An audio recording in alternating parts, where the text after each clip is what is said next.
Good afternoon and welcome to stage 2 of the Ladies Tour of Norway from a 140-kilometre stage between Sarpsborg and Fredrikstad. My name's Owen Rogers and I'm here ably assisted by the expert observations of Emma Johansson. Yes, hello.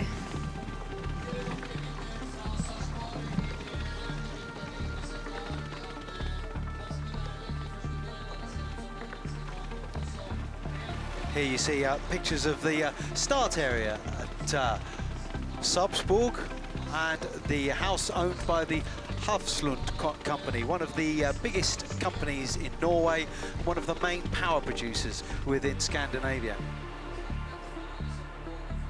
They've been around since the end of last century, producing power for the area, and find themselves very close to the Sarp waterfall on the River Glomma near Sarpsborg, which is in fact one of the biggest waterfalls in Europe, taking 577,000 litres of water per second down the river towards the Oslo fjord.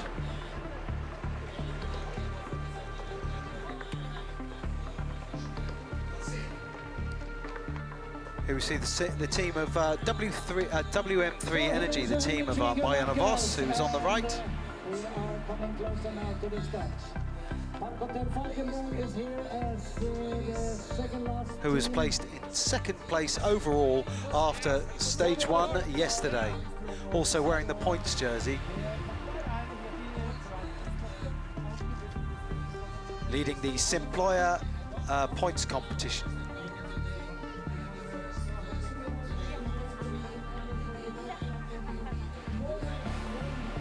Floortje Mackay and her parents' dog, who seem to come to virtually every race she goes to.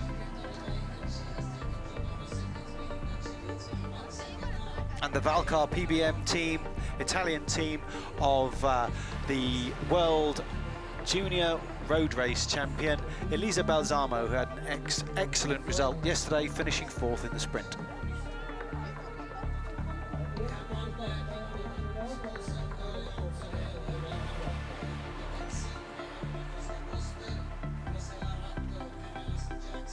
There's the general classification of the race as we go into today's stage, with Jolien Dora of Wiggle High Five leading the race by 2 seconds ahead of Marianne Voss of WM3 Energy, and Ellen van Dijk, who won the prologue of Sunweb. Katrin Varfoot, as you can see, in 4th. Lisa Klein, the best young rider, in 5th. Marianne Voss wearing the green Simployer jersey, as I've already told you, ahead of Jolien Dora.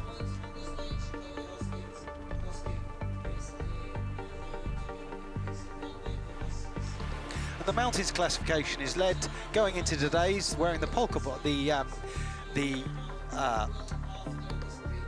Eidsberg Sparebank polka dot jersey, led by Rosella Ratto of Silence Pro Cycling. Today's race heads out from Sarpsborg and heads north through the forests along the lakes, going through one intermediate sprint point at 14.3 kilometres. A mountains point at 14.3 kilometres, and we will find 3 intermediate sprints throughout the course, which is of 112.8 kilometres before entering 3 laps around the Finnish town of Fredrikstad. The first entry onto the lap, they have the third of those intermediate sprints. The second comes at Saltness at 84.8 kilometres. The final laps for you are 7.4 kilometres, and as I've said, there are 3 of those.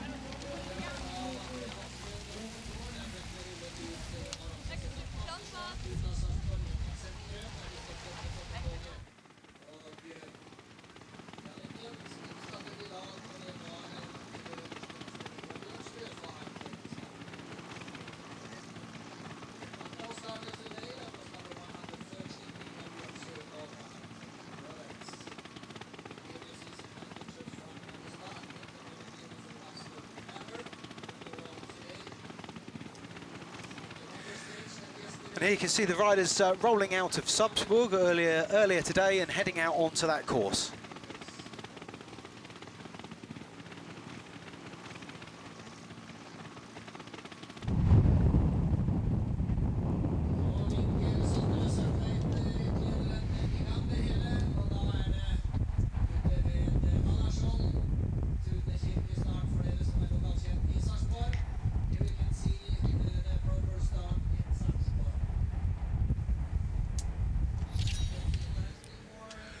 The first of these intermediate sprints was won this morning. Sorry, I'll start again. The first Queen of the Mountains was won this morning by Yannicka Ensing of Ale Cipollini, with Anushka Costa close behind her, Rosella Ratto and Alison Jackson of B-Pink.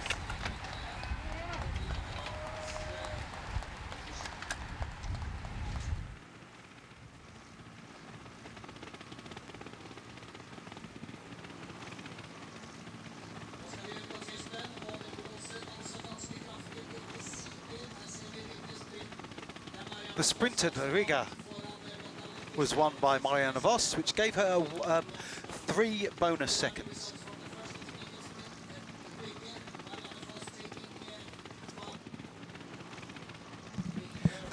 Three bonus seconds, which puts her in the virtual lead of the race after that. There was a stretch of gravel which came at 72 kilometres, and just before that there was a crash, and then a more serious crash immediately after. That means today we have unfortunately had a number of abandons. First of all, Miriam Bornsrud of High Tech Products, Anna Christian of Drops Pro Cycling, Afka Suat of Park Hotel, and Hayley Simmons of Team WNT have all abandoned the race. And the most recent of the intermediate sprints was just recently won by Megan Garnier of Bulls Dolmans, with Marianne Vos extending her virtual lead on general classification by taking second, and Yannicka Ensing in 3rd place. So that means the virtual leader on the road is Marianne Vos with 3 seconds. However, with one more intermediate sprint to come, and of course 10, 6 and 4 seconds available for the on the line when they finish the stage. That could all change as we come here into Friedrichstadt. And now we join live pictures with 51.9 kilometres to go.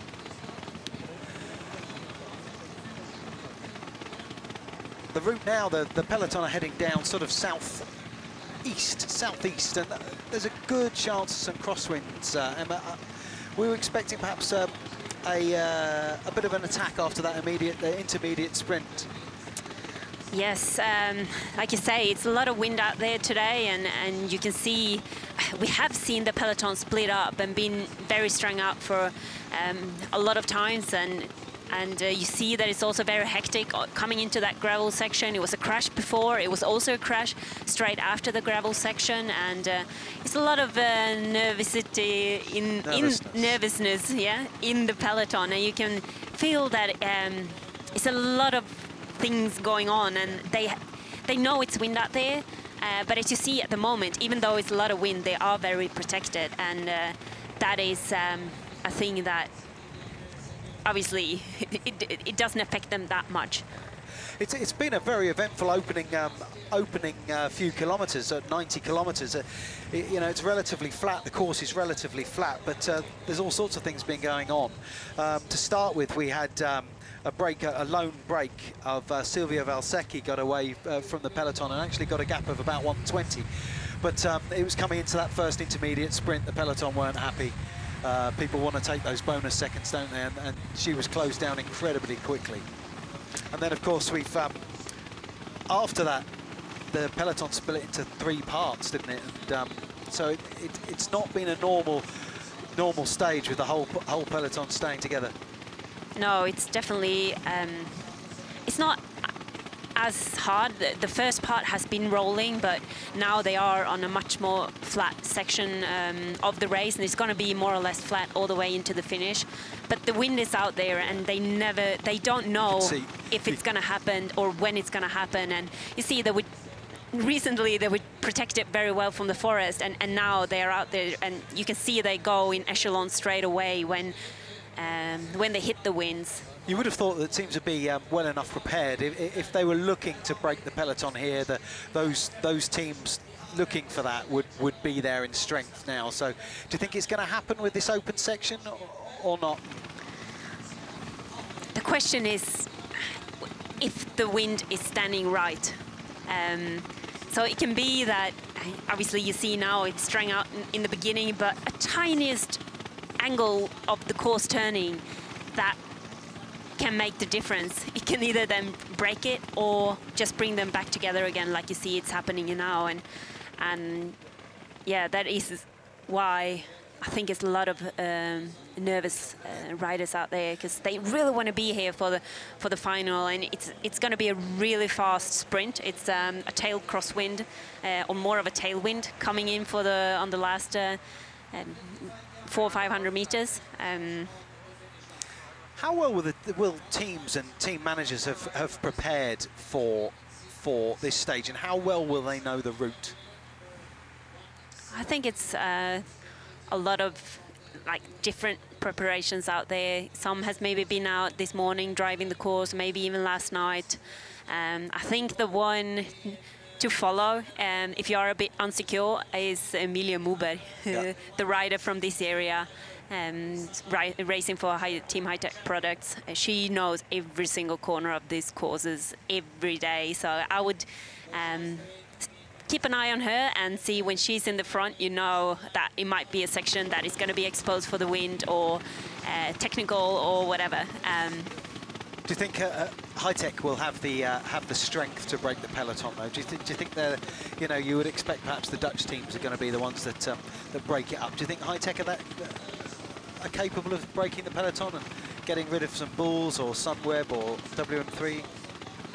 I don't think they are interested in spending that energy. Both they have Emilia Muber and they also have Susanne Andersen, the young talented sprinter, and they are really good in bunch sprints, both of them. So I'm quite confident that they want to keep it together. That's their main goal. They don't want a breakaway up the road where they don't have one of them in it.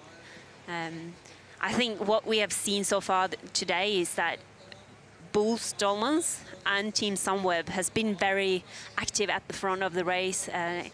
They are well placed, looking for that moment, and those are the teams that have the strength to break this up. And if they get a good spot, I'm sure they're going to take it. What is it about Dutch teams that... Obviously, it's an excellent tactical option, but what is it about the Dutch teams and why is it them that can do it when everyone knows that it can happen and where it can happen? Why is it the Dutch teams that are always so successful at it? Because they are born in Holland. Obviously, for me, it was when I came to Holland my first year, it was so much frustration going on inside because I could not, every single training, I was fighting and fighting against the wind, and I struggled to find a good protection behind my either teammates or if I was out training in a group. And then if you're alone, obviously you can't hide anywhere. And I think it's something that you need to learn. And you need to learn how to love to race in the wind.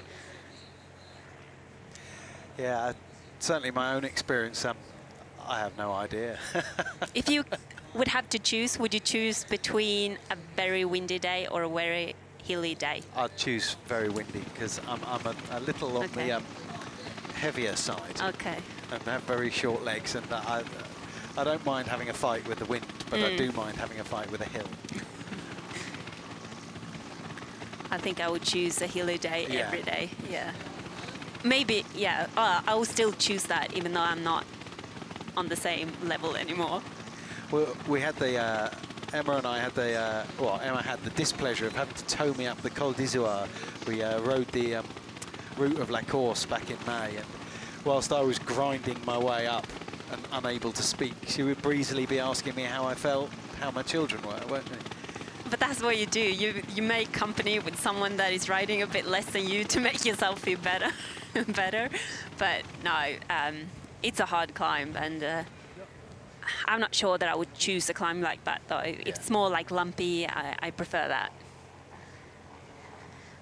But you see, the peloton doesn't seem to have too much stress at the moment, cruising along.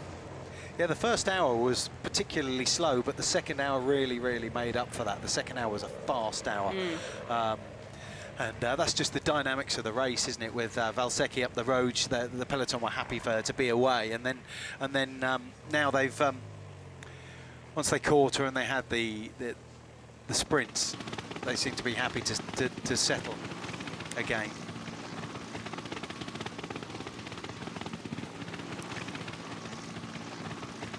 Say this section with a good crosswind could be crucial, but you can see in the trees here just how much it's blowing. But if there isn't the will, it's not going to happen. If maybe it's a bit too much from the front, exactly. Yeah.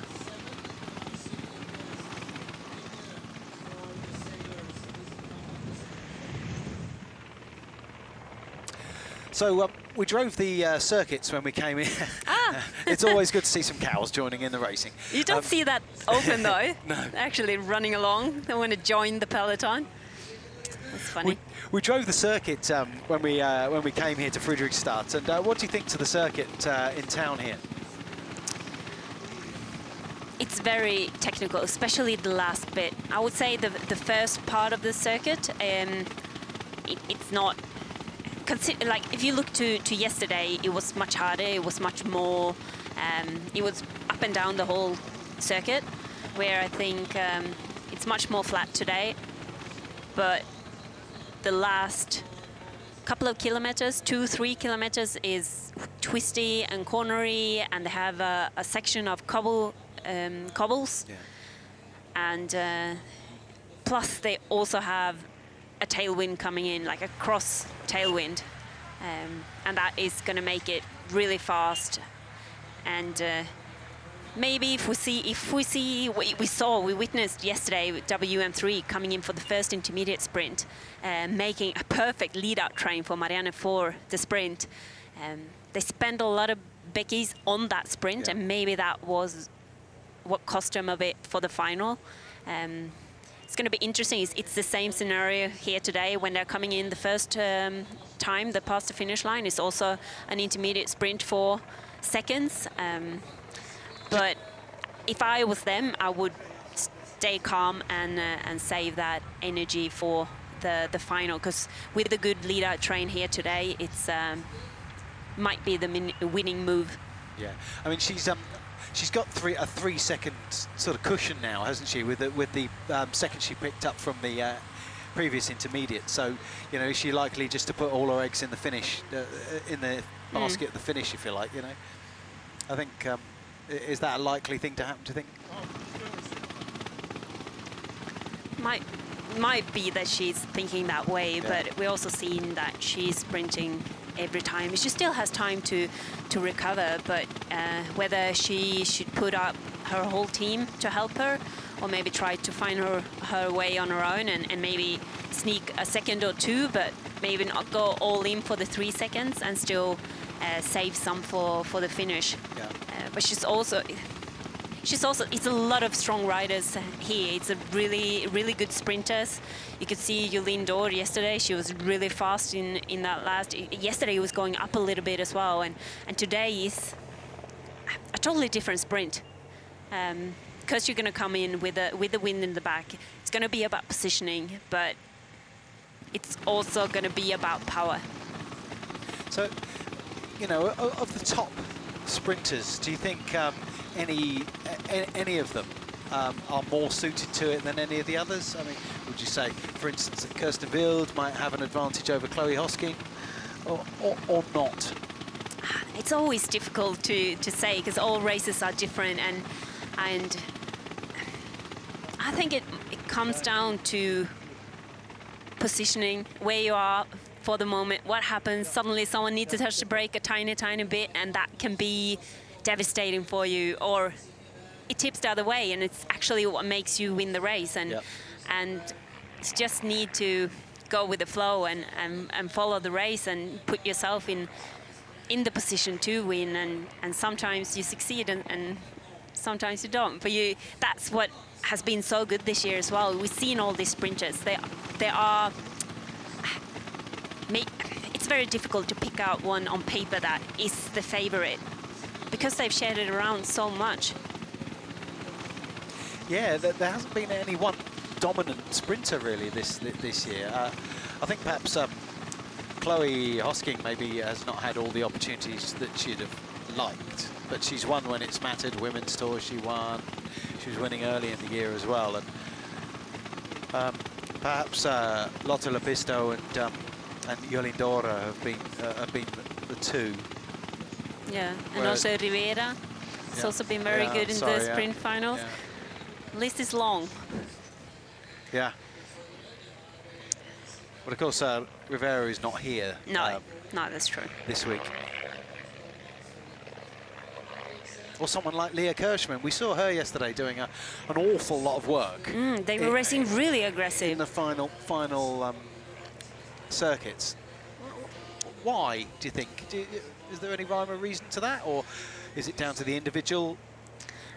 I've been thinking a little bit about that because it might seem crazy from outside. You know that she's such a good sprinter. She came away with third in Vårgårda last week, and we're seeing her being on the podium over and over again in sprints, and we know that she is really fast. And yesterday we could see her attacking over and over again and racing in the front, really aggressive. But I also, maybe it was a wish from herself. Sometimes it's not always nice to needing to wait for the final and to be able to play that game, like to have some fun, be aggressive and go with your feeling. If it feels right, why not do it? Well, teams go into a stage or a race with a sort of double tactic, maybe saying, for instance, Sunweb saying to Leah, right, do what you want and have a bit of fun, and we'll go with, I don't know, Floortje Mackay or whoever. Will they ever do that with that sort of dual tactic on the go? Yes, because it definitely makes people confused. Yeah. Everyone starts to wonder, like, what is their agenda? What are they thinking? And it might also be that she's practicing out attacks for Worlds, for example. That she's here for training. Yeah. And here you see that coming into the feed zone, and here the feed zone comes at a particular point where we're going to hit more crosswind, which is an interesting little point. But we see the Norwegian team have come to the front. The whole team came to the front whilst the rest of the peloton had sat in. Is that, do you think, perhaps a question of experience? They want to put themselves in a position where they're going to get what they need? Yes, I know that most of the teams have been down to the car to get bottles and yeah, obviously it was the only team feeding here was the Norwegian national team, and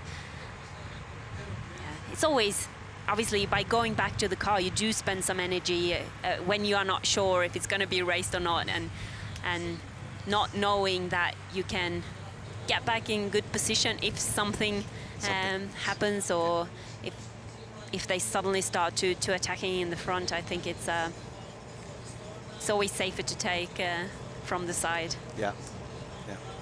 I mean, the Norwegian team, I think, are the rearmost team in the convoy, so it's a long way to go back. No, that's doing them a disservice. My apologies. The Norwegian team is 16th out of the 22 cars. Yes.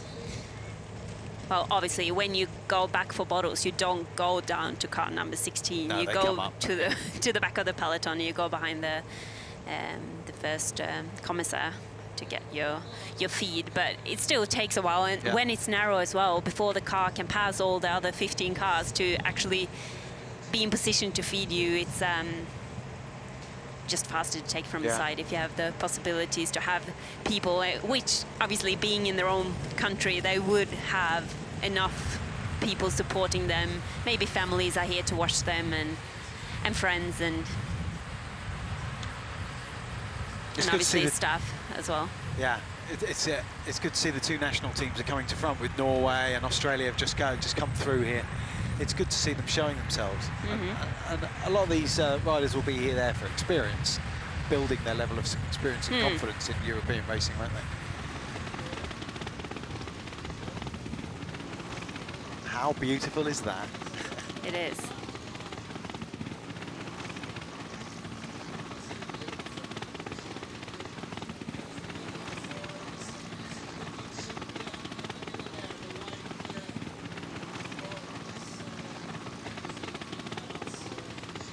Very pretty. It is pretty.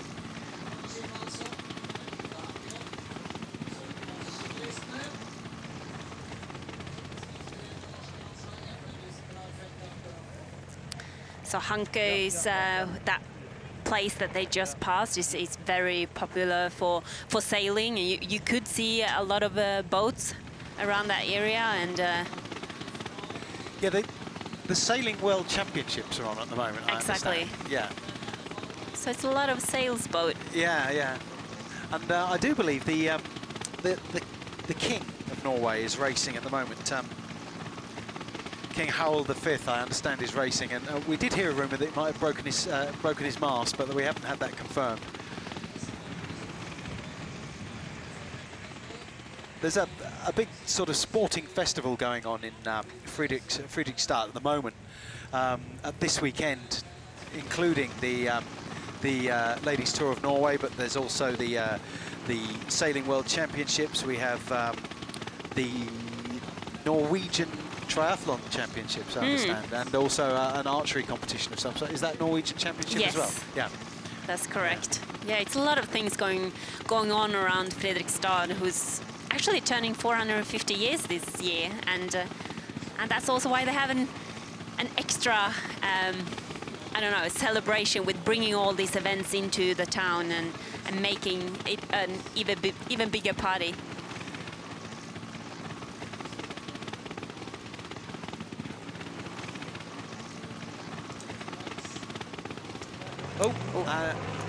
That's an attack from Rosella Ratto, who will be looking to... It looks like Thea Thorsen from Team High Tech Products who's covering that with Pavlovska in her wheel. And then Catherine Garfoot is also want to join this. Shara Gillow is trying to get on terms there. I noticed Charlotte, whatever the weather, is always wearing a scarf around her neck and arm warmers. I can understand if you come to Australia to this. It is quite chilly out there today, actually, and it's a lot of wind, and the wind is fresh. When the sun is out, it's really warm, but the wind is... That house, just to interrupt, that house you saw there was in fact the summer house of the Norwegian royal family. I expect they'll be staying there tonight after the sailing that's going on here. I have to say that Norway has been one of those countries I've always wanted to visit, and it hasn't disappointed since I've been here. And seeing the pictures is just reinforces that. Yeah, I think anyone who watches these pictures would want to travel here, and it is as pretty as you think it is.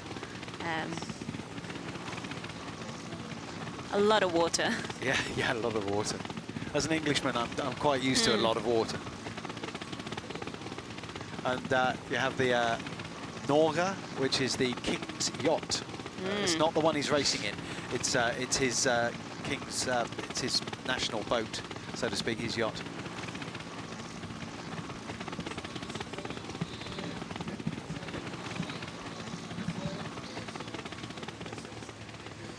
And it's all relatively benign here in the peloton. However, you'll see Bulls Dolmans moving up to the front, and that may well be because we're coming into an area of crosswinds, and they will want to be in a position, first of all, not to get dropped, but secondly, to ensure that they can dominate the peloton and take advantage if the wind is strong enough. And it certainly sat here at the finish line. The trees are being blown around quite a lot. In fact, I did feel our commentary box move a bit earlier, but yes, it's very windy out there. But what is, when they come in for this final lap, is still, it is very sheltered out there. They are close to the sea, but it's still a lot of trees, a lot of forests, many buildings as well, and So far, we see the peloton stretch out. There are some breaks in the peloton, but it just keeps coming back. And I think it's a lot of teams out there as well that really wants another bunch kick today. And knowing tomorrow's stage is going to be a bit harder, where the final circuit is much more hillier again. So today is a day for the sprinters. Tomorrow's stage is in fact the longest race on the women's calendar of the entire year. And it's certainly going to provide a test. It's not flat at any stage. It's 158.6 kilometres, but there's also a long neutral section which takes it up to 160.9 kilometres, by far and away the longest race. So, you know, with that in mind, will teams be thinking, I need to preserve myself for tomorrow, or will they be thinking purely about what advantage they can gain today? Yes, I don't think anyone out there is saving themselves. These girls, they are well prepared. They have enough level to race 160 kilometers, and I don't think anyone is worried about that. They are just focusing on today's stage and doing the best what they can do for today. And as you see, Anoshka Kostaders is trying to eat a little bit, and maybe that is something that you think a little bit extra about when you have more days racing. And okay, they know tomorrow is going to be another long day, and just make sure that you fuel up and don't break down your body too much. Now, Ellen van Dijk here at the back of the peloton, is that where we'd normally see her? I would think that's unusual, isn't it? Yeah, normally she would be up and close to her teammates in the front, and actually at the moment we don't see any team somewhere at the front. No. So it might be, maybe they're sitting in the back making a plan.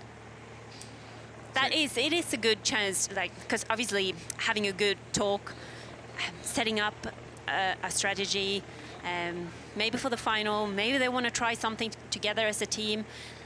If you try to do that in the front, obviously everyone can see it, but if you go a bit to the back in the peloton, it's easier to talk, and you can hide a little bit with what's going on. But then, is there any worry about moving on when the moving up again? I mean, when the peloton's going relatively easy here, there's no issue with being able to move up, I take it. As long as you're together, we always talk about that with Wiggle High Five, that as long as we're together, we're still very strong. Yeah. And if then someone suddenly goes in the front and put it in the gutter, then together we can make that jump, even though we are maybe not in good position to start with. It's interesting, we don't see much of Wiggle High Five in there at all at the moment.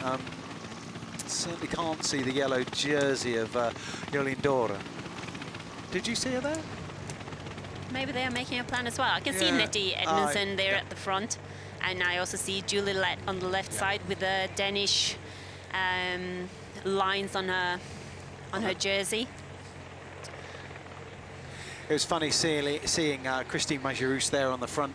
She looked like she was whistling a tune. She's sort of completely in control. She's slipped back a bit now, but she's a remarkable rider, riding the cross season and then going straight into the road season, and has quite an important role for Bulls Dolmans, I think, as a key domestique, and she can often take a leadership role as well. So we saw her going for GC for the team at the Women's Tour. Yes, and also yesterday she did a really long sprint in the end. She was put on the front with more than 200 meters to go, and managed to be on the podium. She took third in the end, but her sprint was very, very long. And yeah, she's proven before, and we know that she's fast as well, and she can manage to take that role when she needs to, but she's also a very good domestic rider. Kasia Niewiadoma moving across there in the WM3 jersey. She hasn't got the Polish champions caps on her sleeves there, I noticed. Because she was the Polish champion last year and the year before, I think. What do you think she can achieve in her career? She's clearly I mean, she's still very, very young, but she's clearly a fantastic rider. How how far do you think she can go? I would say as far as she decides to, and it's always easy to be young and talented and making the step up, but to be able to still stay hungry and maintain and grow, it's about your own motivation, and that's what's really important. Here we see the young development team from Australia racing aggressive, like we talked about before, for them to show themselves and to race aggressive, just like we saw the Norwegian national team as well in the front. What do you think they'll be hoping to achieve, if anything, by that, just that slight upping in pace? And will it be a rider's decision or a director's decision? You'll know their director quite well, Marv Barras, I guess. And I would think that that is the tactic that they had before coming into today's stage, to look for moves and try to get in a breakaway. They are young, talented riders from a small group that can make a good result, but when the big peloton comes in and when they set the pace, it's going to be hard to make a top 10 result. Yeah, there's often a lot of talk about getting your sponsor's name on the front of the peloton, so they're seen on television. I guess that's less important for a national team. We can just about see that they got High Five as a sponsor on their shorts, but do the Norwegian team have a sponsor on their jersey? I can't remember. I think they do. Well, we need to look out for it. What is with here, they are sponsored by Intersport. Ah, there you go. Yeah. What is with the national teams? Obviously, they are here with the national teams because they are still not professionals. They still don't have a team. So for themselves to show themselves, to get their names named on the radio, for the other sport directors to see them, and maybe some of them are actually put out. Maybe they've sent them an email asking for a space, or so it's a perfect moment for them to show that they are strong, and the later in the race that you can make a difference, where you can prove that you dare to race aggressive, or the better. I think that's it's definitely a good moment to show yourself and hopefully get a contract for the future. Well, will any of these riders have rider agents? I mean, that's or will they be looking to try and get their contract, their first pro contract, purely through contacts and making touch with teams?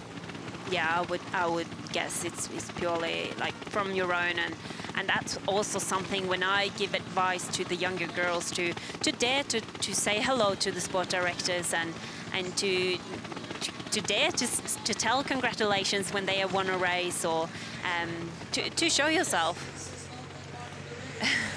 Now that's some wheelie. That's a show, man. I've been trying for 51 years and I cannot get the front wheel off of the bike unless I take it off. I've given up too.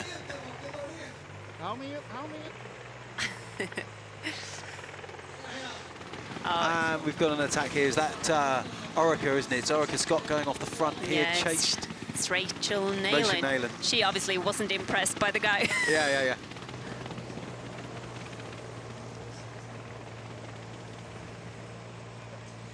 Yes, getting some good company from the young Australian.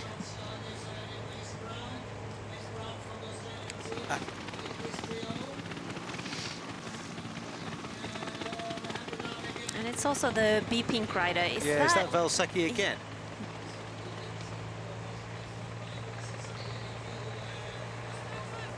Go, says Neyland there. Yeah, that is a good thing too. Obviously, it's in their both interest to get away now, and the faster they need to work really hard to make this split. And you can see the peloton, they're not very happy about this break. It's maybe one too many in that group. And Sunweb have just come to the front on the right-hand side as we look up now to try and take control. It was Rachel Neyland's been around a fair while, hasn't she? Yes, she has. She's I was just talking to her this morning, actually, and she's actually had a difficult spring as well. Yes. And she spent a lot more time at home in Australia. She had a back problem, and she had to actually build up totally from basic and try to build back her back. And she had a nerve who was how you say The it? trap nerve. Yeah, Yeah. or something. Anyway, so she had to. She's so happy to be back in the peloton, and she definitely feels that she has more to give. Even though, of course, after being away for so long, it takes some time to get back on the same level. And for her last year, with making the Olympic team for Australia, that was a really big goal achievement for her, and that also took a lot of energy. We see the whole WM3 team is in the front now, trying to chase this back for Marianne.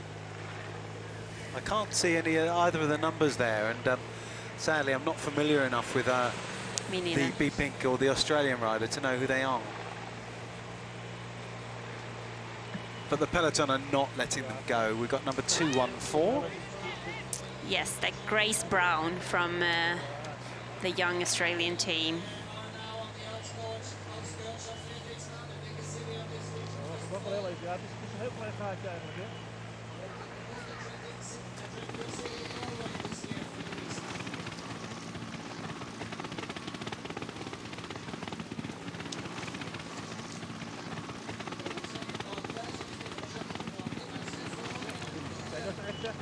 They're certainly not gaining any ground, are they? They're just sat there, hanging, really. Yeah, and it's too many. Here you say Sanguinetti from B Pink. Sanguinetti. Yeah.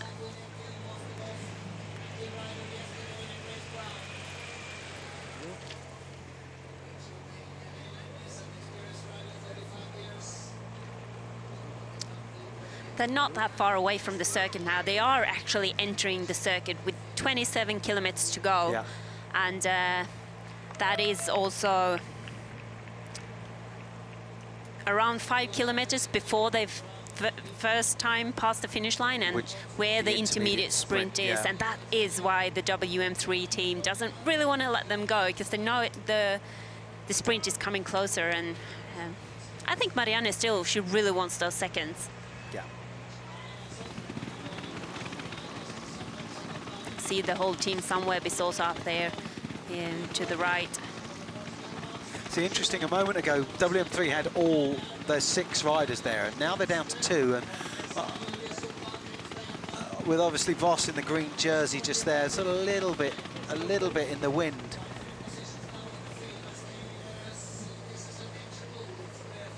This circuit is, whilst it's technical, it's not hilly. No. Unlike yesterday with the short dig, but there's no hills to break the peloton. It'll just be the technical nature of it, won't it? The technical and the wind, depending on how it's going to stand for them. But it's nothing like yesterday. They don't have.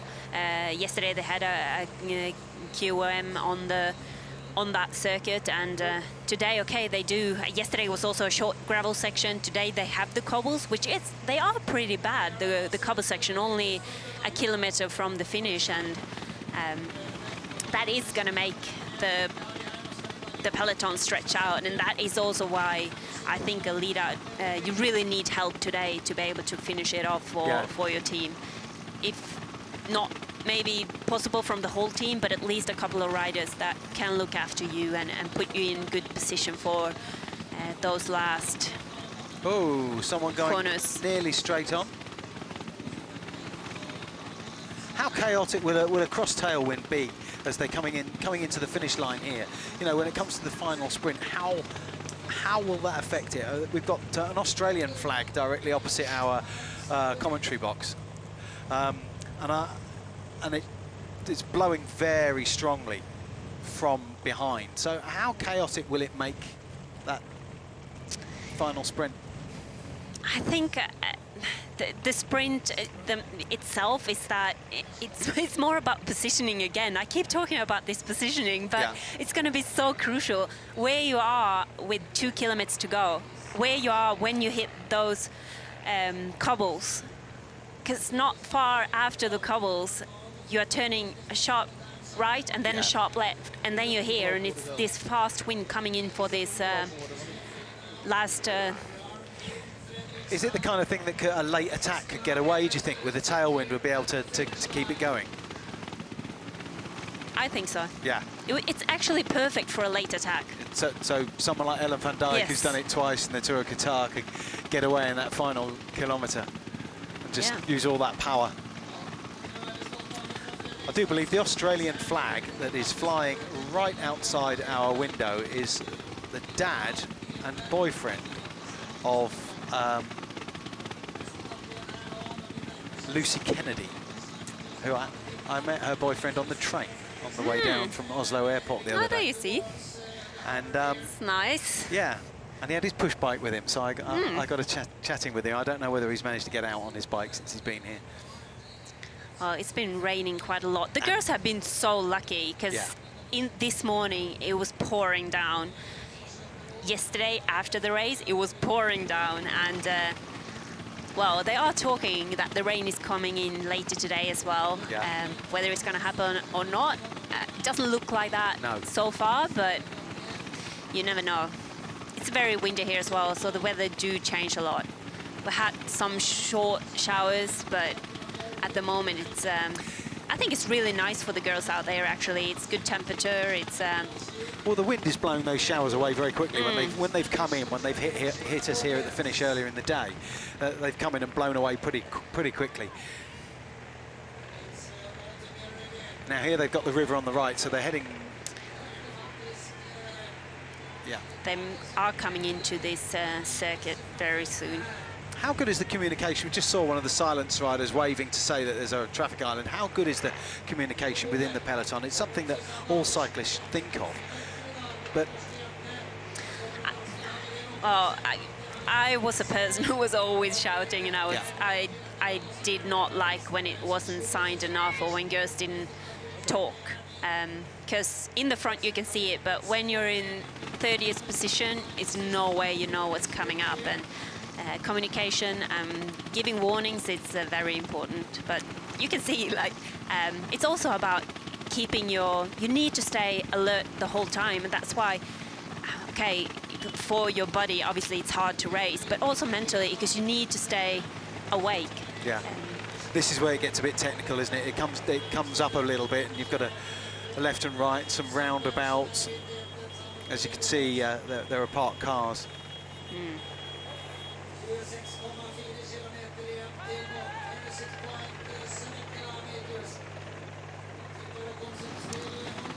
Just some gaps coming from that last left-hander, and these are the things that will be exacerbated by the technical nature of the course, won't they? Those one turn after another turn after another turn, and traffic islands that are coming up, and especially these turns, when you're at the front, you can roll it through, you can keep all your speed, but the further back you are, the more you have to brake, the more you have to adjust your speed to the others. And we used to refer it to like a rubber band. That is, and the harder it's raced at the front, the more difficult it is to have that rubber band bouncing back. And if you're unlucky, you place too far back, it might snap. It snaps, yeah. I think that's Claudia Lichtenberg on the front. Is that for Wiggle High 5? Just gone slightly the wrong way around that roundabout. I think there's a right-hander here, isn't there? Yeah. Now you can see Yulene Dore is also up there in that yellow Uno-X jersey. And Sunweb perfectly positioned there. They've just got themselves all at the front there. That's good work. With Lotte Lepisto sneaking around. She's good at that, isn't she? She's good at surfing wheels. She doesn't necessarily need a lead out, does she? No, and she knows when to take the shorter inner corner as well, which we see her quite often do. Yeah, I think that was probably her downfall yesterday, was it? Taking too tight a line and then having to scrub off too much speed. Yes. But then in London Prudential Ride, she did the same, and that's probably what made her win the race in the end. Yeah.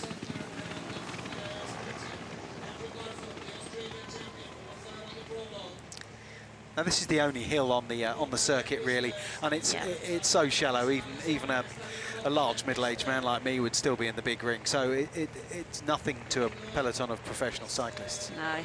And you can also see in here the Australian champion, Catherine Garfoot, pacing the peloton. Who will she be riding for then? We could see Gracie Elvin doing really well yesterday in the sprint, and I'm sure that she can repeat that effort that she did if she can be in good position, and if they can keep it together for her. But of course, I think for them as well, they are interested in maybe having a break up the road and to get everyone to have their chance if it's possible. They rode a canny race yesterday, I felt, Orica Scott, in that they were only seen, similar to Wiggle High Five, they were only seen when they needed to be seen. Yeah. Which I thought was very, very impressive way that they raced. That's a team with confidence. Yeah. So they are coming closer to this final. And I'm sure what is as well, when they're coming in for this final, it's always, for most of the girls, it's the first time they're gonna see it, and the ones that are up for the sprint later on, every time they pass the line now, they're gonna analyze, where do I need to be, from how far out can I start my sprint, where do I need help, and then to find each other and communicate this for the most important sprint, which is obviously in the end. Yeah. So, I mean, who will be doing that? So let's pick Wiggle High Five, because it's a team that you know. Will it be Giorgia Bronzini? Will she be let's say if she is the road captain, will she be looking at it and saying, right girls, this is what we're going to do, or will it be down to the team director once he's driven through? I think it's in combination with the girl who's sprinting. Yeah. What she wants is... Has Georgia just come to the front here? Yes. Just being shut off by Danny King, I think, there from Silence, who's lost a whole load of places there. And now, Beat Pink.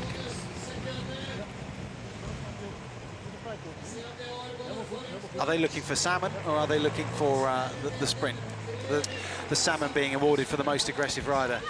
The motorbike is very close. Yeah, and she's lost all her pace for that there. And this you see here is the cobbles that I was talking about, and how important it is to be in good position for that. This is the sort of riverside area of the town, and it is very lovely. If you get the opportunity to visit Fredrikstad, that's where to go. But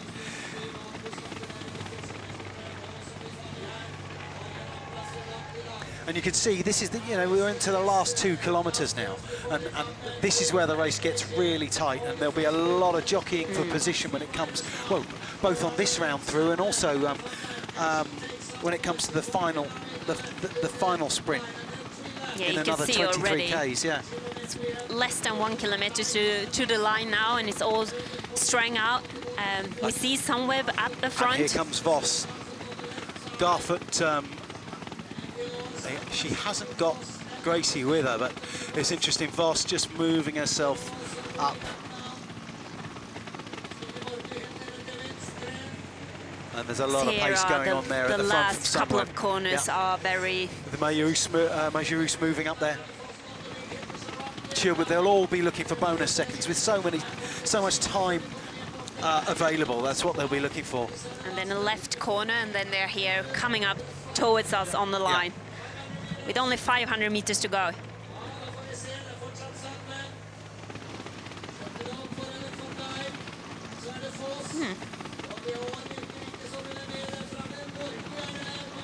Sunweb still got control, but Voss is just sat in such a good position.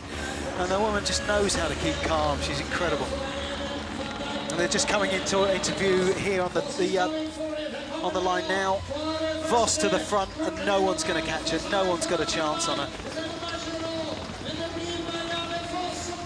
So we have Voss, Van Dijk, and Majorus.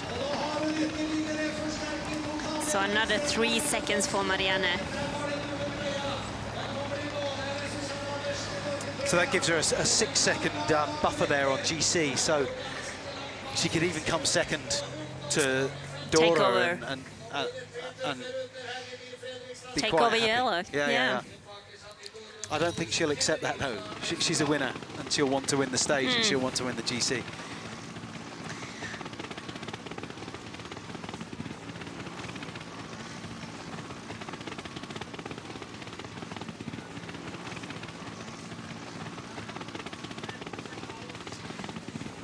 but it is a very fast sprinter. You can see how important the position coming out of that corner and how difficult it is to make up for. Like Marianne, she starts to sprint and she gets the gap straight away, and it's almost impossible to close it. Yeah. Also because of the wind, because obviously you don't have any shelter when it's tailwind. Yeah, yeah. Oh, here we do have Team Sunweb. Is it Floortje Mackay? Yeah, it's Floortje. Just pushing on. And as you said yesterday, you know, after an intermediate sprint, it's a great place to try and attack. Oh, Gio was going straight. Giorgio Bronzini went straight in that roundabout. And of course, she'll be in such a big gear without the... She was on the radio. Something has happened to her bike.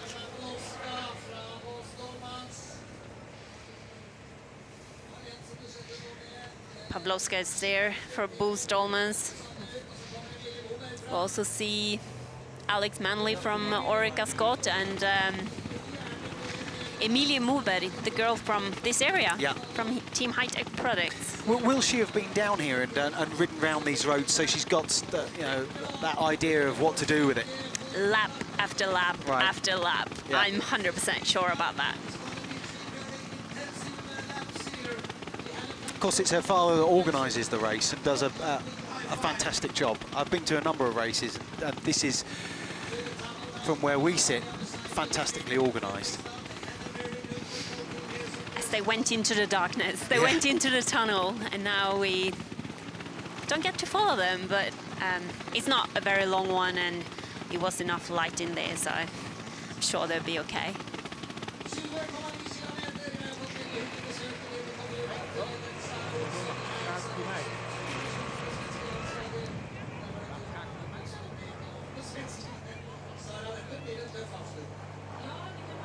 Who's that, Pavlovska on the front there? Pavlovska on the front, and was it Lea Kirchmann again?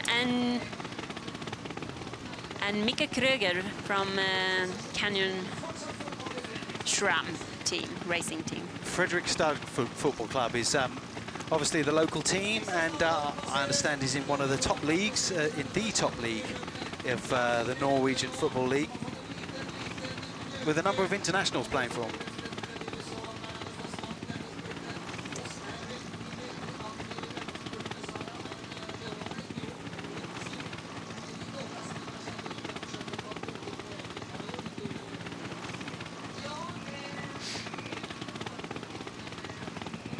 People turned up for that game by the look of it. They're probably all out watching the bicycle race. So we've got a little break here of 4 riders. We've got, that's Pavlovska. And it is Lea Kirchmann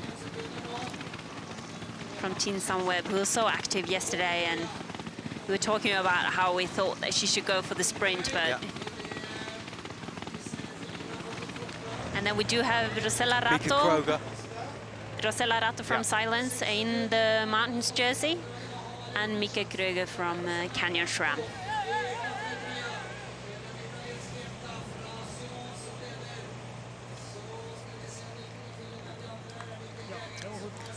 Oh, we see Teniglo from WM3 waving her elbow in the back, trying to get someone else to take over for the chase. And we got another little break here with... that was Teniglo, and it's a rider from Velo Concept. Was it someone from the national team, the Norwegian national team? Could have been, yeah. We're not going to get a motorbike camera in the gap there. The gap's too small to find out. So you got a lot of power there and a lot of talent in all 3 riders, or 4 riders, pardon me.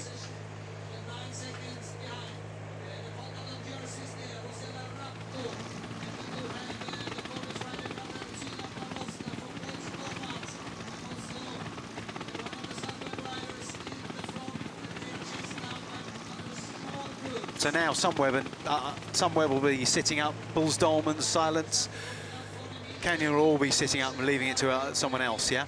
Yes, it's definitely up to Wiggle High Five, who are out there with the yellow jersey. You also have Marianne Voss, who is at the moment the virtual leader on the road, and I think also we're going to see those teams maybe finding each other and helping each other to bring back this chase. I mean, Kirchmann is in 17th place, only 16 seconds down, but if she gets a bonus.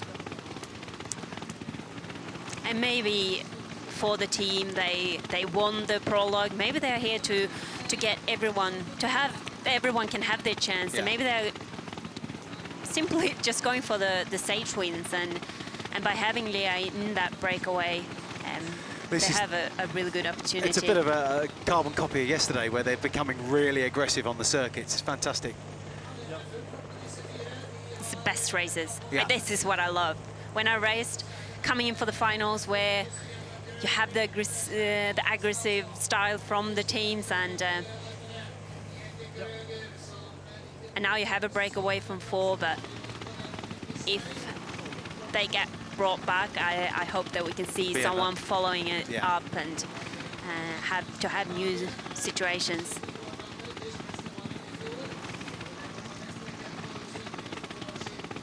Looks like the little group of 3 are getting company from 2. Was it 1 rider from Cervelo Bigla? I think so, yeah. And then an Ale Cipollini? Yes, it's So Jannike Ensing. Yeah, Christina Sigard, I think, is the Vela Concept rider. Teniglo. Do you know who the Norwegian rider is? No. Ensing's had a fantastic season. I mean, she... Oh, yeah. That was a strong move over that top of that climb, and they do struggle to follow. You can see it's a lot of thinking and talking in the front of the peloton at the moment. It's only 17 kilometers to go, actually, I would say. And a breakaway like this is very dangerous to let up, to let them have too much of a gap.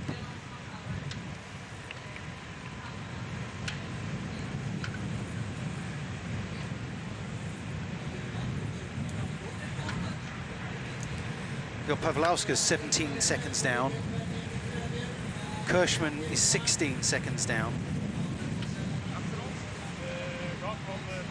Rato at 22. And Mika Kroger at just 9 seconds down.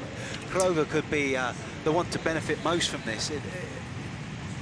So we can see that it's Stine Borgli from the national team, and it is Clara Koppenburg from the Cervelo Bigla team.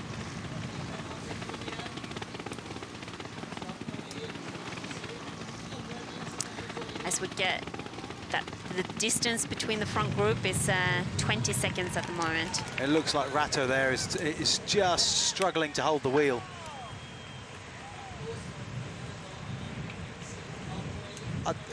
I'll say it again, but it's good to see Silence are an aggressive team. They're a great team to watch. They're always trying something.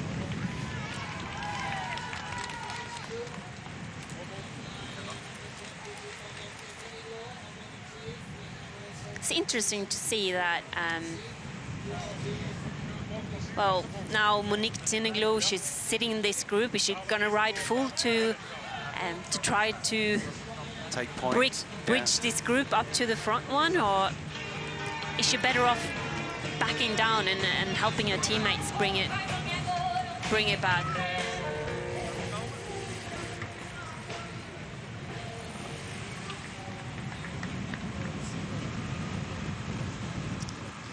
Ensing is trying to get away. Yes, it's a lot of hesitating in this group. You can see that. I would say that Clara Koppenburg, I'm sure that today they were racing for Lotta as well, and it would be a different situation if they were the first group, but because they are sort of stuck in between the front and the peloton, they don't really know what to do. As we have the 4 leaders coming. Looks like no, I thought Pavlauska was sitting up for a second there, looking behind. I think he's just making her way back down to the back of that group of 4.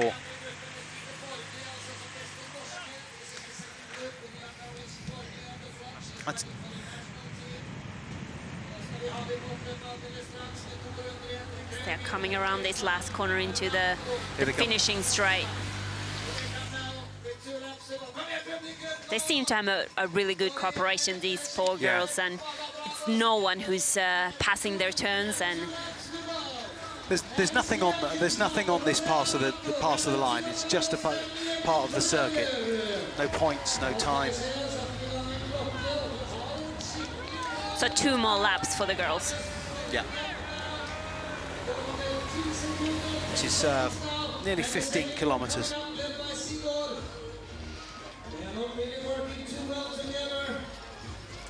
That's a good gap at 27 seconds.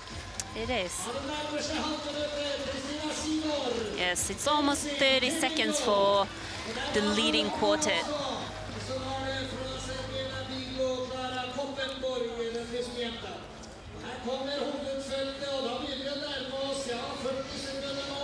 And the main peloton are now...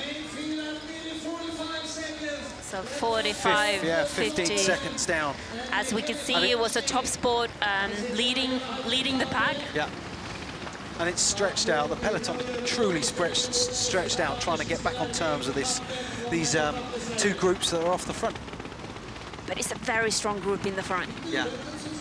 It's 4 riders. If they can cooperate, I think they're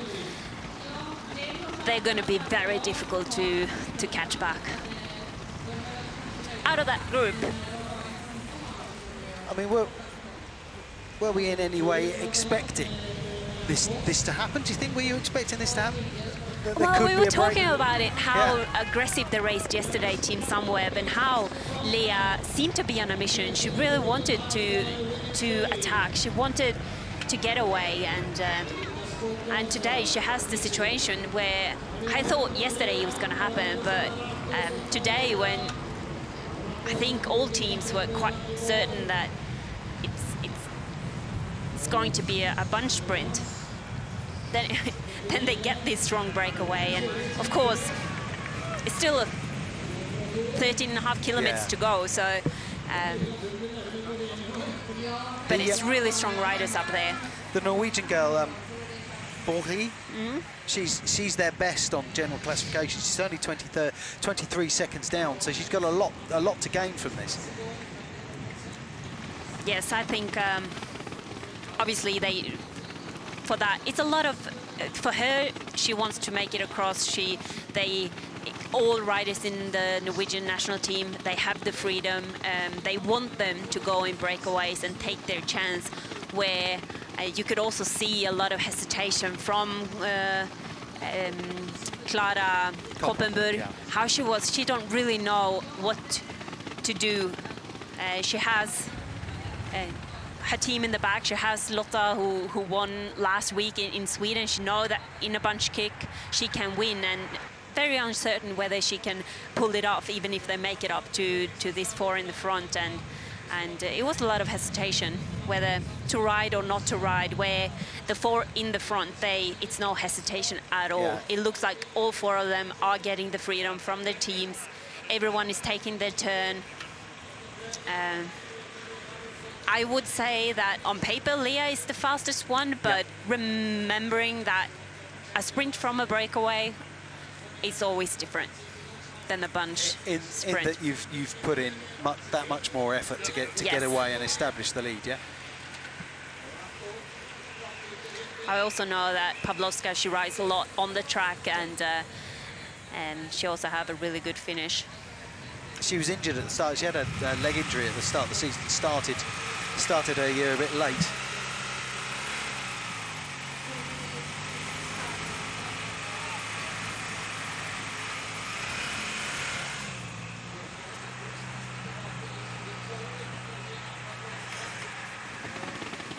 It is Sigurd there. Yeah. Yeah.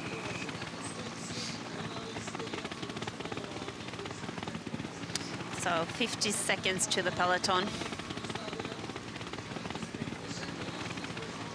Doesn't look like anyone is taking the responsibility in the peloton at the moment. Oh, that's a little bit risky. That's Sylvia Valsecki, who was in the break earlier, a lone break earlier in the day. Managed to get herself tagged, and it'll probably prevent her changing gear and all sorts of stuff. I would try to get that one out before it make more damage to.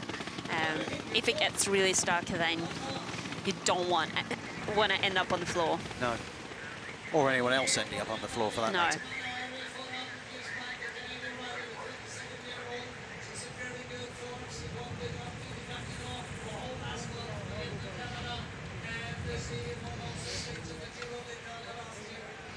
And we know Mika Kröger being the national champion on time trial. Obviously very strong and powerful. It'd be good to see both the team and her get an opportunity. She doesn't get that many opportunities to take a victory other against the clock. And the team perhaps haven't had the victories this year that they would have hoped for. No, it's always... they're always racing aggressive, and that's really the style of Canyon SRAM, the way they do race, and their lead-up trains is amazing. When they get the whole team at the front, it's brilliant, and they got away with wins just because of the strength of the team together. Yeah, as opposed to the individual. Which also, former team time trial champions. Yeah. And more than once, many times. Yes. Yeah.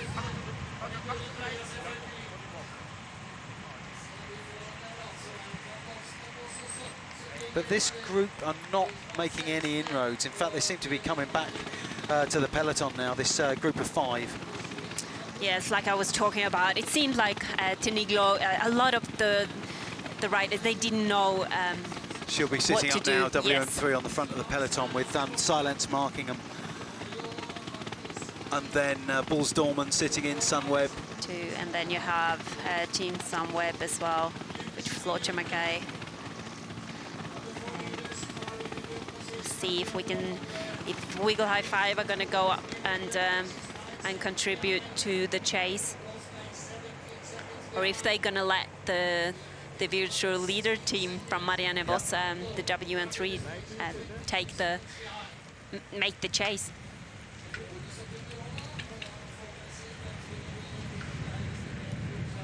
Will other teams be looking at Wiggle to take? They hold the yellow jersey. It's on the back of Jolien Dora. Will they be looking to them to say, "Well, you do it. It's your job. You're the yellow jersey," or will they have worked out by now that Wiggle aren't happy in doing that?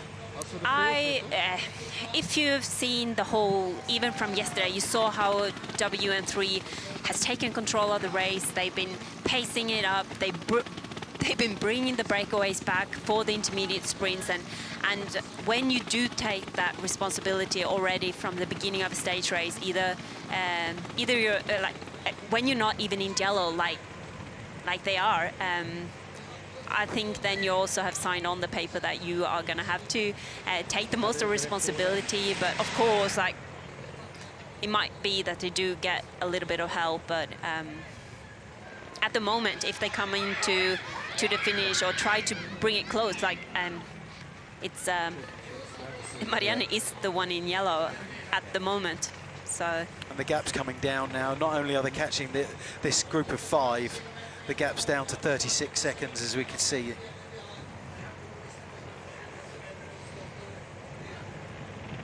There's a fair bit of road furniture coming through the city here, isn't there? You know, with curbs sticking out. Does that make it dangerous, or is it just a question of communication, as we spoke about earlier? Now they've done a couple of laps, so they know what it looks like. I think the first time you come in is always the most dangerous one, and when you come in for the sprint, because no matter what you've seen on the first lap, when it's a sprint, it's always more hectic, right. And the speed is faster. Things that you saw on the first lap is coming much faster. But by now, the girls, they know where they need to be and how the corners are. You could see Giorgia Brasini overtaking one of the... she couldn't take the corner in one of the roundabouts, and... she won't do that again. She won't do that again, no. Just slightly get the feeling that Kroger's struggling to hold the wheel as she's coming through. There's a slightly larger gap between her and the rider in front.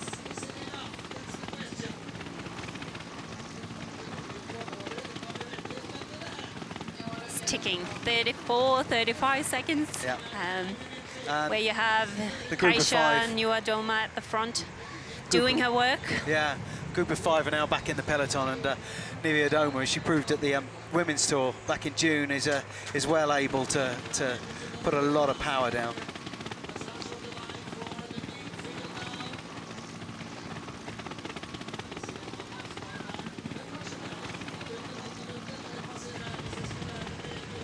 They are coming closer to the last passage from the finish line.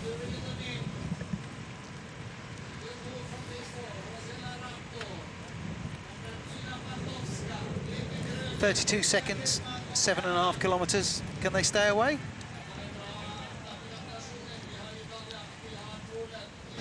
Yes, they can. But will they? Yeah, yeah.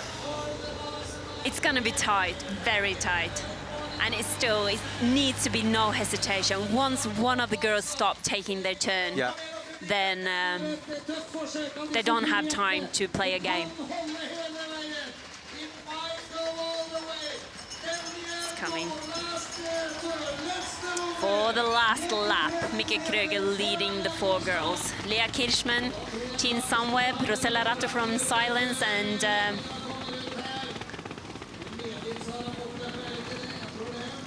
30 seconds. Yeah.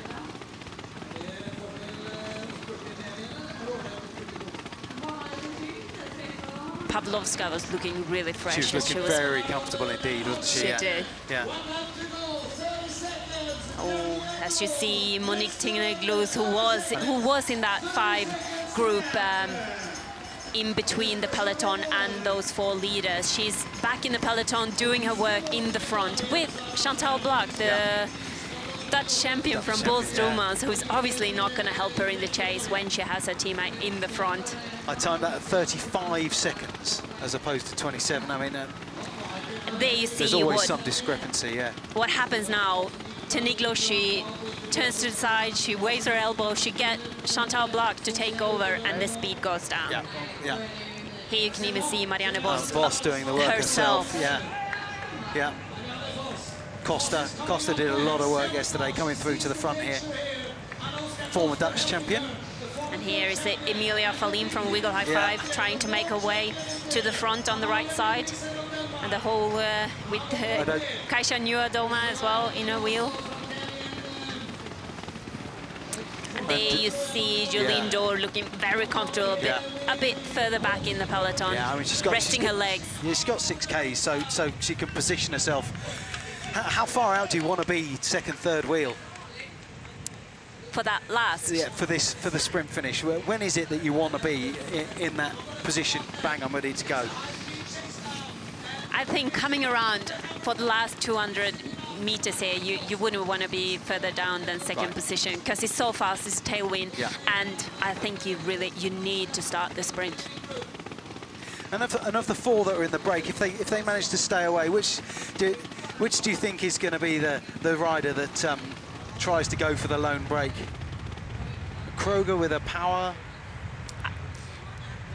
The way they looked when they passed here, if they start playing that game, it's only 30 seconds. If they start playing the attacking game, they don't have time for that. No.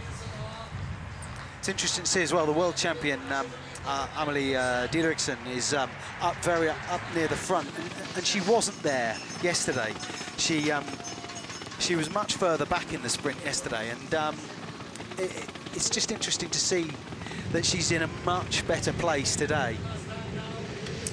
Yes, I think as well, just having the confidence, you know you have a rider up the road, you're just there to back her up, and the pressure is definitely not on her, and I think it's also a different type of circuit today. It's a much more flat. It's still quite technical, but Chantal on the front there now. yeah, you can see Chantal. Oh, this is interesting. Oh, my God. So the normal way of things here is that they would halt the peloton and tell them to maintain their distance, maintain the time. But whether that's going to happen, I certainly hope it would be unfair that it would go any other way. And unfortunately, the police officer's dropped his motorbike. So it's, I don't know how they're going to do this. Yeah. Normally, I really hope that... where the commissaires at the front, I believe the moto commissaires at the front there, but you've got girls that are dropped as well. They're going to have to try and hold. Everyone where they are. Yeah, it would be a real shame. And you see riders there pushing up on the right-hand side who are hoping to get the advantage to get under the gate as soon as it opens. That's an awful shame, and it's going to delay the restarting of the race. And we've just got number 63, Daria Pikulik, who's a stagiaire on Savella Bigler, just coming past us now, and she's got every chance of getting back on. Is that like? I wish he was the one broken his. Yeah. And not the his king. mast. His mast. That's what it's called. Oh, that's some really bad timing. Yeah, that's really bad timing, and very unfortunate. You know, when you bear in mind that yesterday that the organisers had built a road yesterday in order that it would avoid the railway crossing, and now factors beyond anyone's control, certainly the organisers' control, have disrupted the race, and that's a real shame. Everyone's having a good chat at least, but you know, that's not what anyone wanted. No, I think it's very difficult to get back in race mode after this, and especially for the four girls in the front.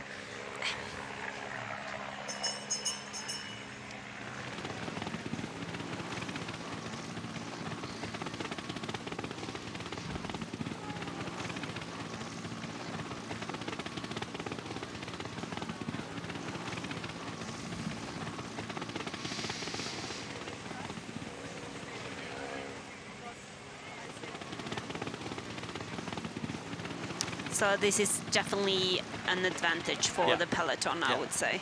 And there were a number of riders who were dropped, and they're all going to get back on now. Well, I mean, we don't know how long the bridge is going to be open for, but will muscles get cold, or are they just so warm that they're going to take some time? I think they will still stay warm. That's not going to be too much of a problem, but it's more a matter of how you can stay focused and how you can find motivation to still ride hard. Like for the four girls at the front, they did have a good cooperation. And the wind's getting up here as well, we can see, and looks like another rainstorm's coming through. It'd be interesting to know what Christine Majerus and Chloe Hosking were talking about exactly there. I think for sure, Chloe wants it to come back, and I think for Majerus, she would be more than happy to see her teammate get the chance to race for the victory today. And what's difficult now is to get the time difference right if they decide to let the four. Which I really hope they do. It doesn't look like that's going to happen. Everyone's come up to the gate.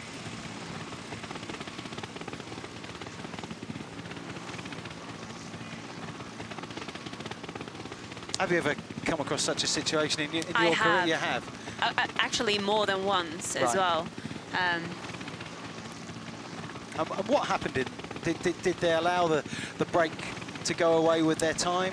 Yes, what happened, like, I was actually in a break myself. This was in Emakumenbira, and we were sent the wrong way. And when we finally got back on the road, we can see the peloton in front of us. And that was, but they fixed it really well. They had the peloton stop, and we had to stop. We got to pass them. We got the same time difference, and they actually handled it really well. But of course, it's always.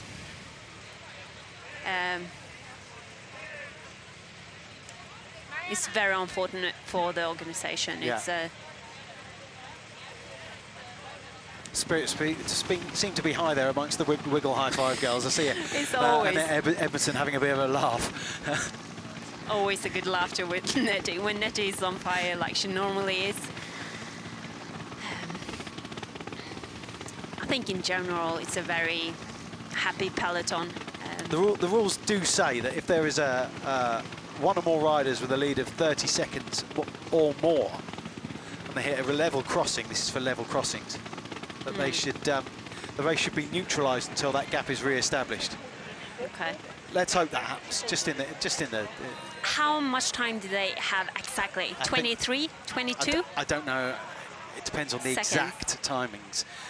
We 'Cause timed them over the line at 35. We did, but it was coming closer. So Yeah. I would say maybe 23, Yeah. 24. In which case they'll just start them off. Okay, we'll see.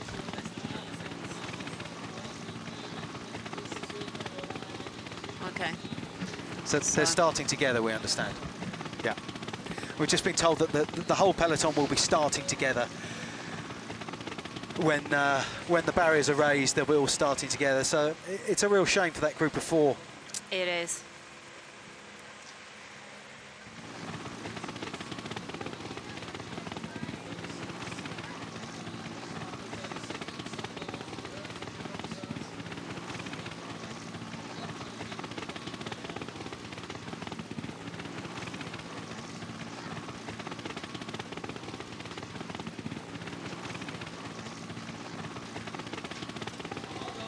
Race is on. And here we go again. You know, It's like- you've got teams trying to re-establish themselves into their groups and everything going on here. And silence their normal selves, nice and aggressive, and off they go. Oh.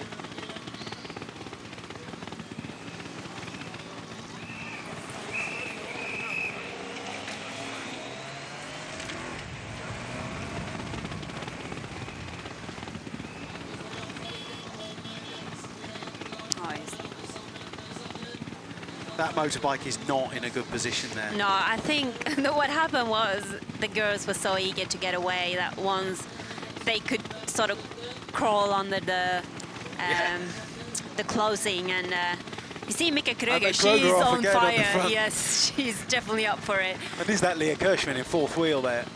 Yes, I obviously. think so, yeah. You see the silence riders at the front as well. I think in the 5th position is that Kirsten Wild. It could well be Kirsten Wild, yeah. And I think this is a really Danny good King on the sprint front. for her as well.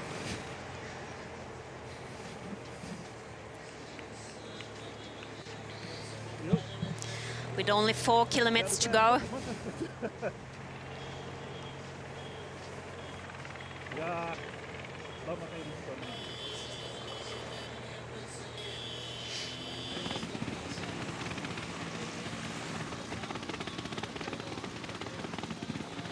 There's a lot of looking at each other here. Danny King still on the front with Ale Cipollini coming through. They'll be working for Chloe Hosking. And Marianne there close up to the front in her green points jersey.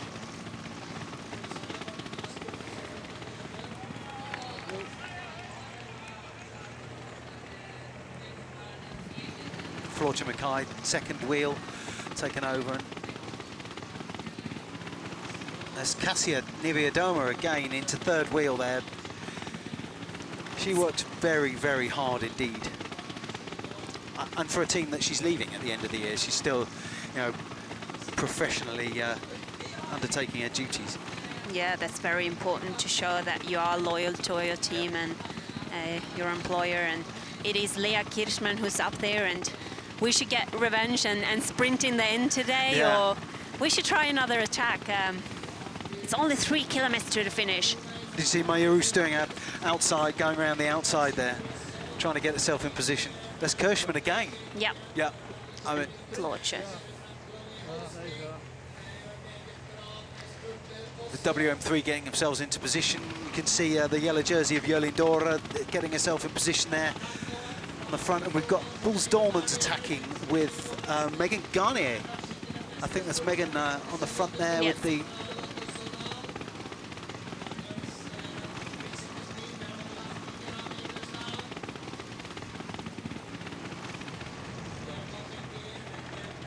I can't see who the second wheel is, the Lotto rider.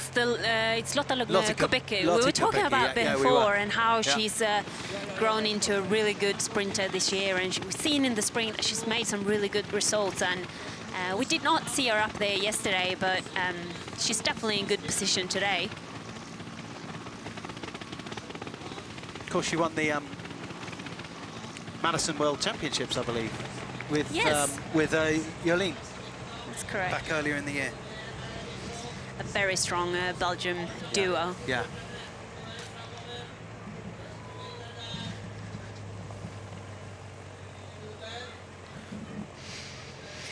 It's still Megan who's on the front for both Stallmans. They might all be together, but the pace is not low there. There's a lot of effort going. A lot of Lepisto moving on the outside. Just 2 kilometers to go. And you can also see the world champion, Amelie Didriksen, like we were talking about before. She's up there in the mix today, and I think she proved at the Worlds last year just how to time a sprint, didn't she? It Yes. wasn't so much her power, it was just fantastic timing. Has she got a problem with her bike? She's looking down, though. So just 1.7 kilometres to go, this 140 kilometre second stage of the Ladies Tour of Norway. With bonus seconds picked up on the intermediate sprint. Marianne Vos is our virtual leader on the road, and we're coming in with just over 1 kilometre to go towards the to the end of the race.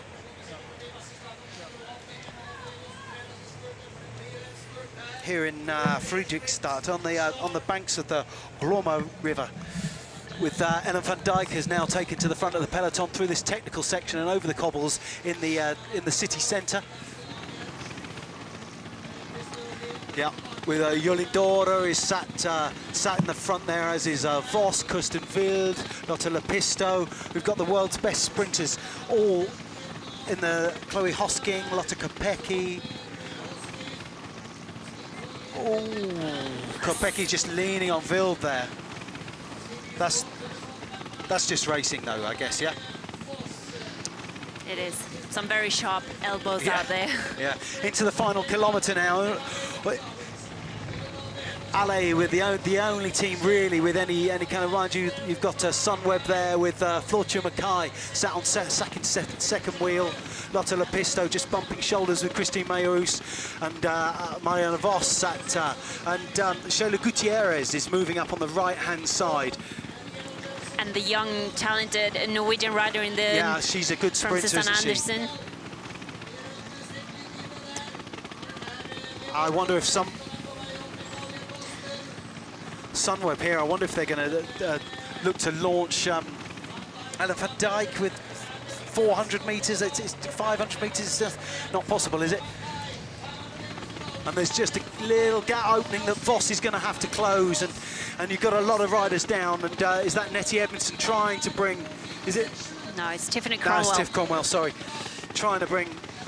It's got to be good for Chloe here with Ellen van Dijk opening up into the last few hundred metres, and they're coming around the bend into the final straight towards the finish line here, and Chloe Hosking has opened up a sprint, and Vos is coming round her. It's going to be close between Vos and Hosking, and it's Hosking that takes it from Vos and Ellen van Dijk.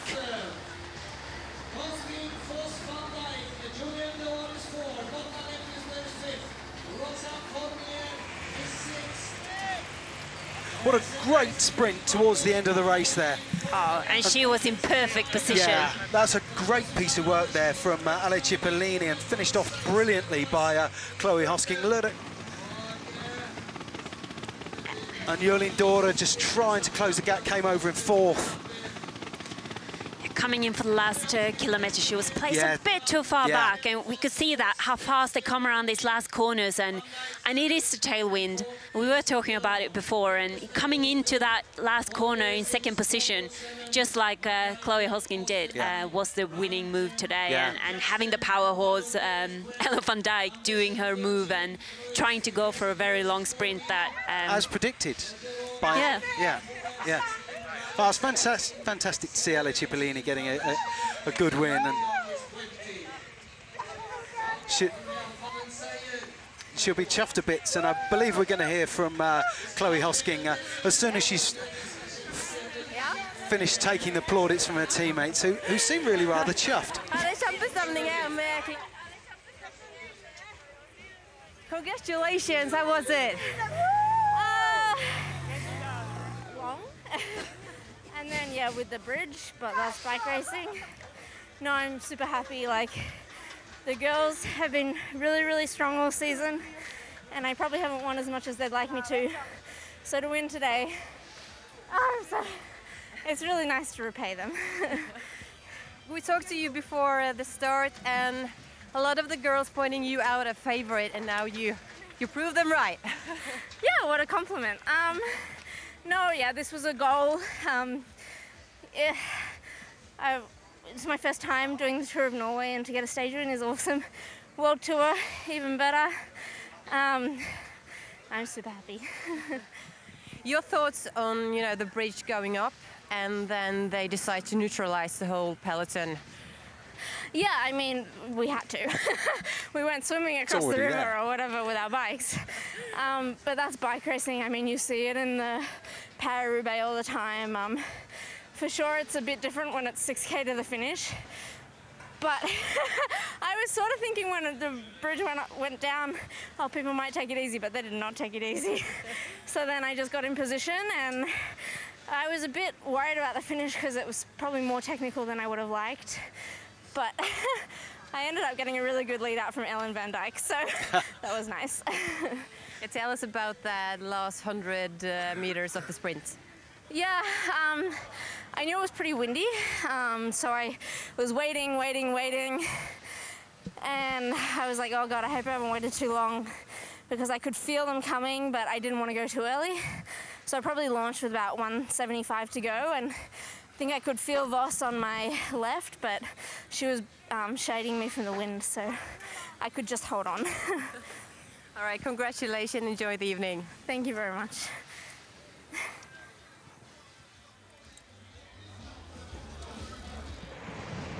And a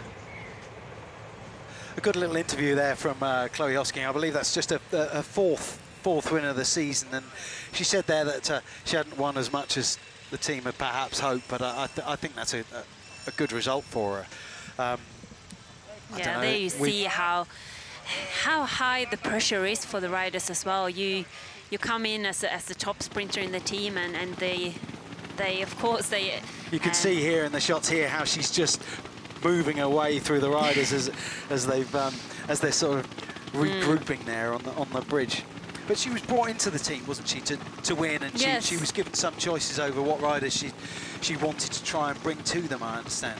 Yeah, and of course, like, it's always nice to be asked for and to get a good contract, but coming in when they expect you to win races, it's not just to win races, you need to do it as well, and that's what she's saying. And you know, it's you see every race, the riders, they are so happy, because it's not easy to win races these days, and the pressure is on, and everybody wants to win.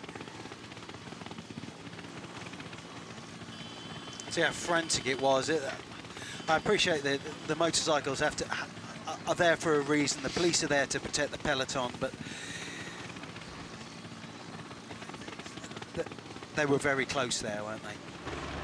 Just seeing the sprint again, and you can see how Van Dijk had gone off in that effort to go for a long one, but all she succeeded in doing really was bringing on, leading out Hosking there.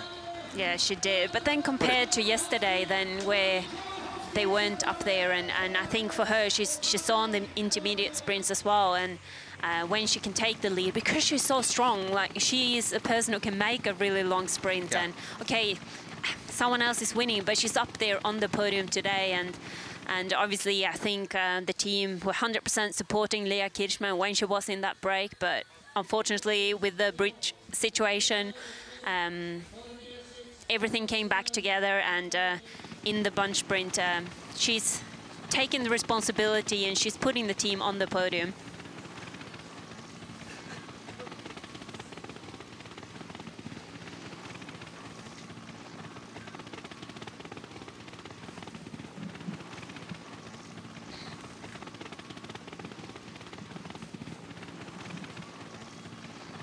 So Voss will be, Marianne Voss will be going into the leaders' yellow jersey with the 6 points, the 6 seconds that she's gained from the finish line there, and also the 6 that she managed to get in the 5, I believe, 11 seconds. Yeah.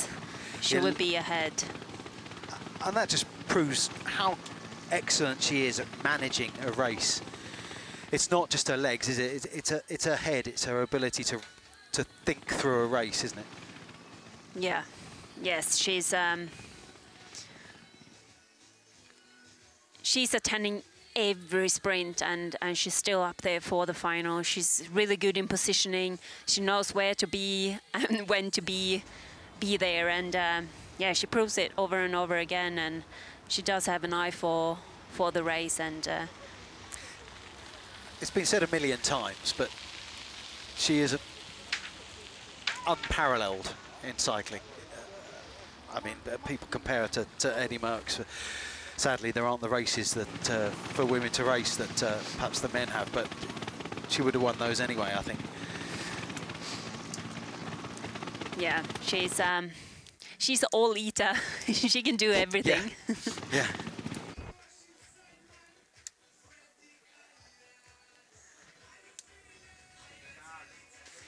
So she's in yellow, just like she wanted, hey?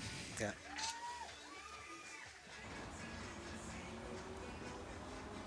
And earlier in the day, the peloton set off from Sarpsborg, heading for their 140.1 kilometers to Friedrichstad.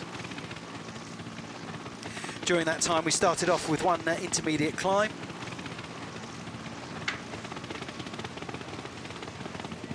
Which was won by Janneke Ensing, and then there were 3 intermediate sprints. The first one,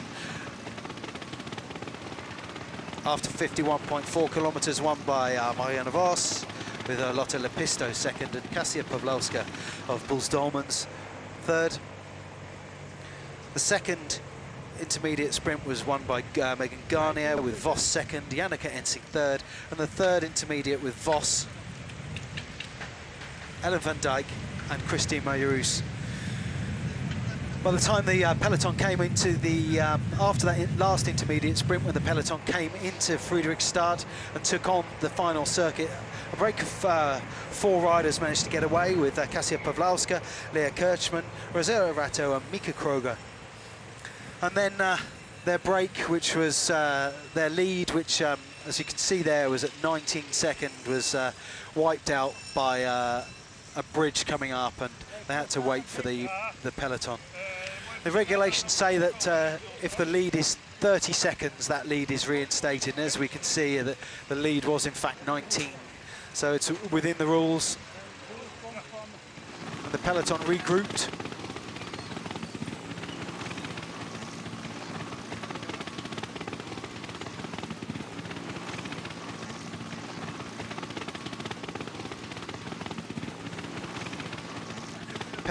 Peloton regrouped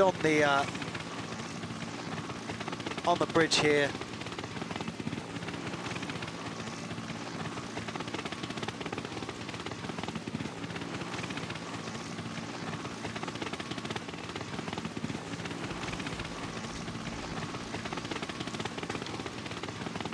And let that yacht go on its merry way across up the river Glomma.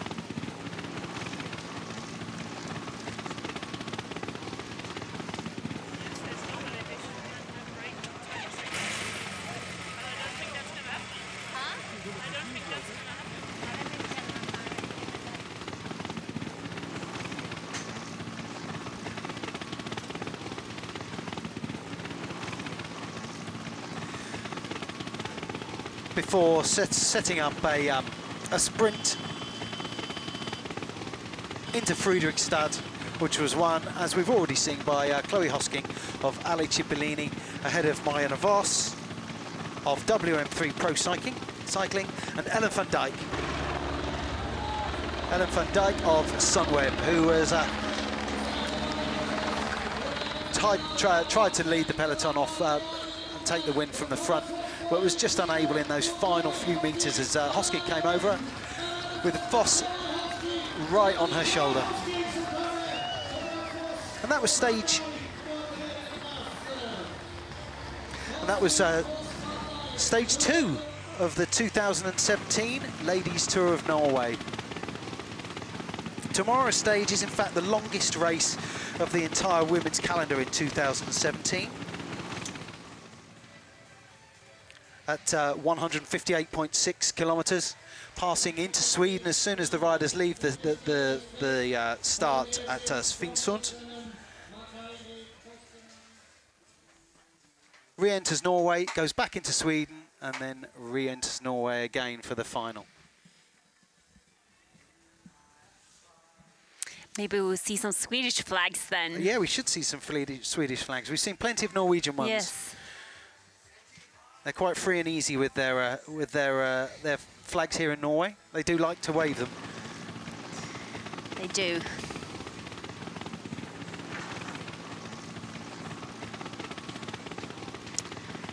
And then we have the stage classification with Chloe Hosking taking the win, Marianne Vos in second place, Ellen van Dijk in third, and yesterday's stage winner in yellow jersey, Jolien Dora, finishing in fourth place. With Lotte Lepisto, who won last week's World Tour race in Forgora, in fifth, and Roxanne Fournier taking another top 10. She's got plenty of those to her credit this year. Tiffany Cromwell taking a well-earned seventh place. Fortune Magai, the second Sunwave rider in the top 10. Claudia Costa and Alexis Ryan from Canyon SRAM.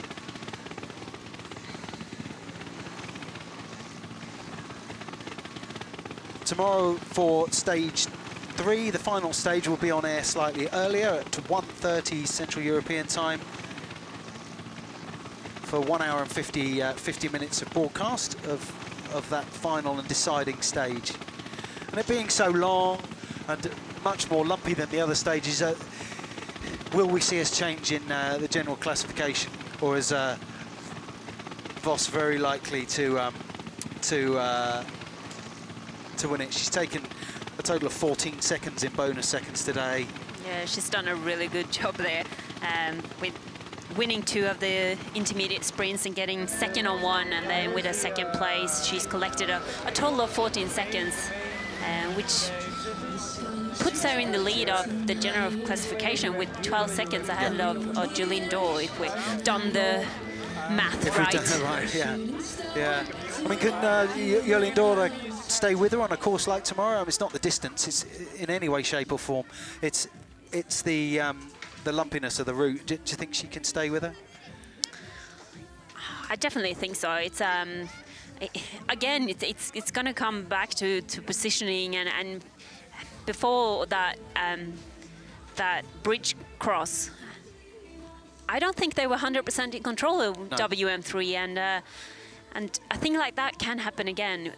If a breakaway goes up the road, it's always special when it's the last stage. You always find a little bit of extra energy, and also being in yellow, I think Marianne, she's really hungered for this, and she's worked really hard for it, so for sure she's not going to give it away easily. She's going to fight as hard as she can to keep it under control and make sure that she's there. They're not going to let a breakaway go unless they are on minutes tomorrow. But it's only 12 seconds. Yeah. And then Ellen van Dijk. Yeah. It's also closer. I mean, tomorrow there are 2 intermediate sprints and 3 classified climbs. You've got to remember those classified climbs don't have any time bonuses. It's only the intermediate sprints that have 3, 2 and 1 seconds for the first, second and third respectively. So, and there'll be 10, 6 and 4 seconds available on the line. So someone's going to have to get a good advantage over Vos, because if it comes to a sprint, she's imperious. Yeah, she's always there, and she's always on the podium, and for her tomorrow, unless any one of these other girls get up the road, or takes seconds during the way, even if she's outside the podium, she has secured the GC. But it's racing, and you know what I always say. Well, we've just seen something unpredictable, something that I've not seen before. Certainly not a river bridge coming up. I've seen I've seen level crossings change a race, but my sense of fair play, it sort of grates against my sense of play. You know, those girls had a reasonable lead, which they'd worked very hard to establish. And yeah, I know it's coming down, but yeah, I can see it is a lot of comments about it, but the girls also know that it is bike racing and everything can happen. We are on the roads and unpredictable things do happen, and of course for the leading four, I'm not sure that they are too happy about it, but yeah, unfortunately this is what happened, and it is what it is. Yeah, the rules are the rules, I suppose. Yes. We're just waiting for the podium ceremony to happen. Hopefully we'll bring that to you.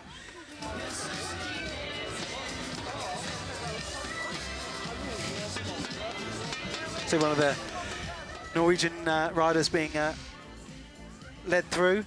Who was that, do you know? Kirsti Ruud. Yeah, Martin, my husband, he was just talking to her. Yeah. He used to have her when, she was on the, he was actually training her some years back, and she was away from the sport for some time, and now she's come back and she still loves racing.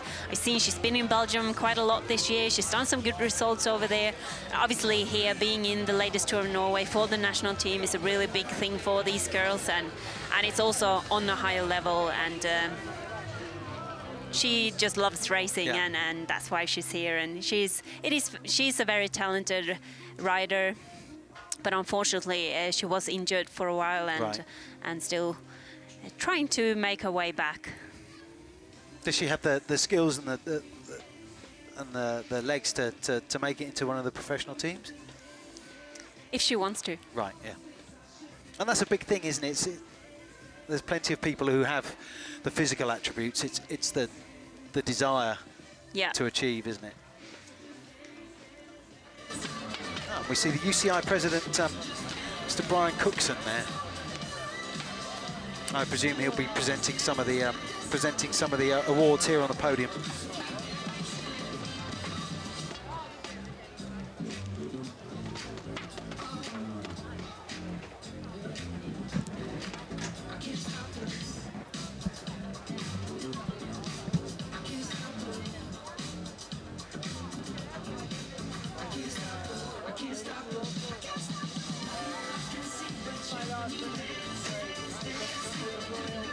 You see Cookson is having a good chat with the president from the Norwegian Cycling Federation, Harald Tidemann.